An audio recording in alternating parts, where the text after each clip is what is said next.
¿Cómo renace un pueblo arrasado por la guerra? La respuesta comienza en un amanecer de 1987 en la frontera de El Poy, entre Honduras y El Salvador. Cientos de familias salvadoreñas, tras años de exilio forzado, avanzan con el corazón en la mano. Están a punto de volver a su tierra natal. Al frente los espera Guarjila, un pequeño cantón escondido en las montañas de Chalatenango, listo para renacer junto a su gente.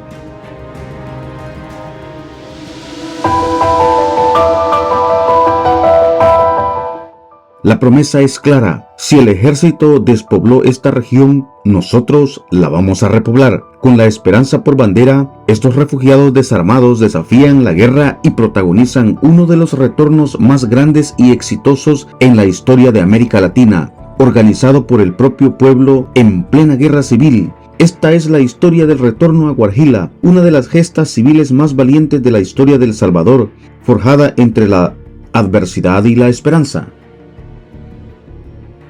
En el corazón del norte de El Salvador, entre montañas cubiertas de neblina y caminos de tierra, existe un pequeño cantón llamado Guarjila. Su historia está marcada por la valentía de su gente, que transformó el dolor en esperanza y la pérdida en renacimiento. A finales de los años 70, la situación en el país se volvió difícil para muchas familias del campo. En las zonas como Chalatenango, la tensión creció rápidamente. Los hogares humildes se vieron atrapados entre operativos, conflictos y una inseguridad constante que obligó a miles a dejar sus tierras. Aquellos desplazamientos masivos fueron conocidos como las guindas, largas caminatas por los cerros y ríos del norte, buscando sobrevivir y mantener a salvo a sus hijos. En medio de ese contexto, muchas comunidades enteras cruzaron hacia Honduras. Lo hicieron con lo poco que podían cargar, dejando atrás sus casas y sus cultivos, con la esperanza de regresar algún día. Fue así como a inicio de los años 80 surgió el campamento de Mesa Grande, donde miles de salvadoreños encontraron refugio temporal. En Mesa Grande, Honduras, las familias construyeron una nueva forma de vida. Levantaron viviendas de madera, abrieron pequeñas escuelas, clínicas improvisadas y talleres. La comunidad se organizó con disciplina y solidaridad. Tejían ropa, cultivaban huertos, enseñaban a leer a los más jóvenes. Aunque estaban lejos de casa, conservaron su identidad, su fe y el sueño de volver a El Salvador.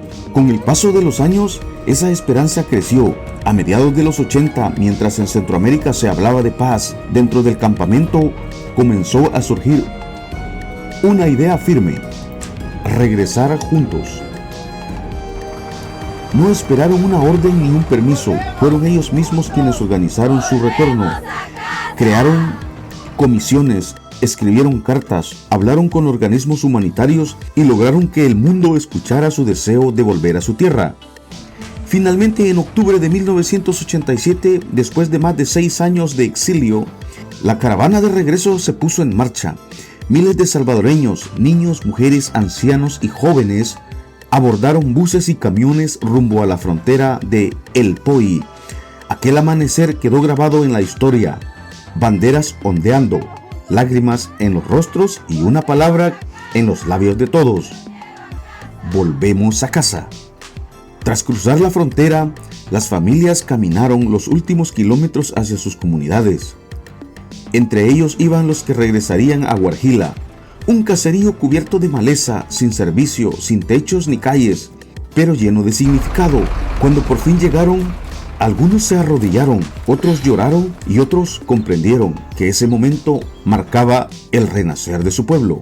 Los primeros meses fueron duros. Dormían bajo plásticos, compartían lo poco que tenían y cada día era una jornada de reconstrucción. Pero poco a poco Guarjila volvió a levantarse. Se levantó una escuelita, un comedor comunal, un puesto de salud. Hombres y mujeres trabajaban juntos. Los niños estudiaban bajo los árboles. Y la comunidad volvió a florecer, incluso en medio de la incertidumbre. Con el apoyo de personas solidarias como la hermana Ana Manganaro y el sacerdote católico John Cortina, Guarjila se convirtió en un símbolo de organización, dignidad y amor a la vida.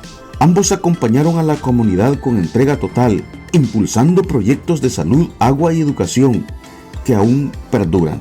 Cuando en 1992 se firmaron los acuerdos de paz, Guarjila ya tenía años construyendo la suya. Hoy, el pueblo sigue siendo un ejemplo de lo que significa renacer en medio de la adversidad.